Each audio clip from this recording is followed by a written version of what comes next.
সবগুলো হাইপারসনিক ক্ষেপণাস্ত্র লক্ষ্যবস্তুতে আঘাত করেছে বলেছেন ইরান।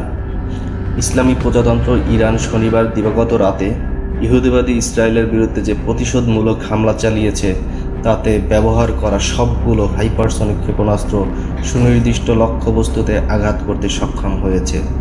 হাইপারসনিক ক্ষেপণাস্ত্রের একটিও ইসরায়েল কিংবা তার মিত্ররা প্রতিহত করতে পারেনি। ইরানের ইংরেজি ভাষার satellite television channel press TV এক এক্সক্লুসিভ রিপোর্টে এই তথ্য দিয়েছেন।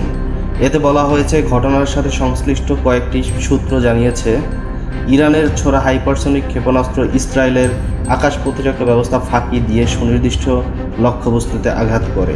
বিভিন্ন সূত্র থেকে জানা যাচ্ছে, ইসরায়েলের নেগেভ মরুভূমির নেভাতিম বিমান ঘাঁটিতে বেশিরভাগ হাইপারসনিক ক্ষেপণাস্ত্র আঘাত হানে। গতকাল ইরানের সশস্ত্র বাহিনীর প্রধান জেনারেল মোহাম্মদ বাকির জানান, ইরান যে পাল্টা হামলা চালিয়েছে তাতে ইহুদিবাদী ইসরায়েলের গোয়েন্দা ঘাঁটিগুলো এবং নেভাতিম বিমান ঘাঁটি মারাত্মকভাবে ক্ষতিগ্রস্ত হয়েছে। এই নেভাতিম ঘাঁটিতে ইসরায়েল F-35 জঙ্গি বিমান রাখে এবং সেখান থেকে এই বিমান উড়ে সিরিয়ায় ইরানের কনসুলেট ভবনে হামলা চালিয়েছিল। জেনারেল বাকিরি বলেন, ইরানি হামলার লক্ষ্য অর্জিত হয়েছে এবং ইহুদিবাদীদের কথিত আয়রন ডোম ক্ষেপণাস্ত্র প্রতিরক্ষা ব্যবস্থা ইরানের ক্ষেপণাস্ত্র ও ড্রোন সঠিকভাবে প্রতিহত করতে ব্যর্থ হয়েছে। এদিকে ফিলিস্তিনের ইসলামী জিহাদ আন্দোলন বলছে, ইসলামী প্রজাতন্ত্র ইরান নজিরবিহীনভাবে ইহুদিবাদী ইসরায়েলের উপর যে ড্রোন ও ক্ষেপণাস্ত্র হামলা চালিয়েছে তার মাধ্যমে প্রমাণ হয়েছে ইরানের বিরুদ্ধে ইসরায়েল তার প্রতিরোধ ক্ষমতা হারিয়েছে। ইসলামী জিহাদ আন্দোলনের উপপ্রধান মোহাম্মদ আল হিন্দি লেবাননের আল মায়াদিন টেলিভিশন চ্যানেলকে একথা বলেন।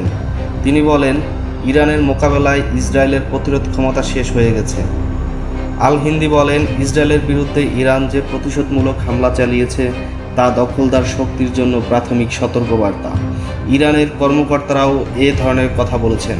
তারা জানিয়েছেন, শনিবার দিবাগত রাতে ইহুদিবাদী ইসরায়েলের বিরুদ্ধে যে শাস্তিমূলক হামলা চালানো হয়েছে তার মধ্য দিয়ে ইসরায়েলকে এই সতর্কবার্তা দেওয়া হয়েছে যে তার কখনো ইরানের স্বার্থে আঘাত করলে তার জবাব হবে ভয়াবহ এবং চূড়ান্ত।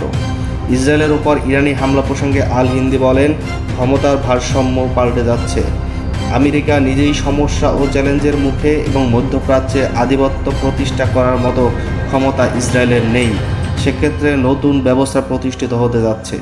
ইসলামী জিহাদ আন্দোলনের নেতা গাজায় ইহুদিবাদী ইসরায়েলের বর্বর আগ্রাসনের প্রতি সহযোগিতা করার জন্য পশ্চিমা দেশগুলোর কঠোর সমালোচনা করেন। তিনি বলেন, বর্তমান বাস্তবতার প্রেক্ষিতে ভূ রাজনৈতিক পরিস্থিতির পুনর্মূল্যায়ন করা উচিত।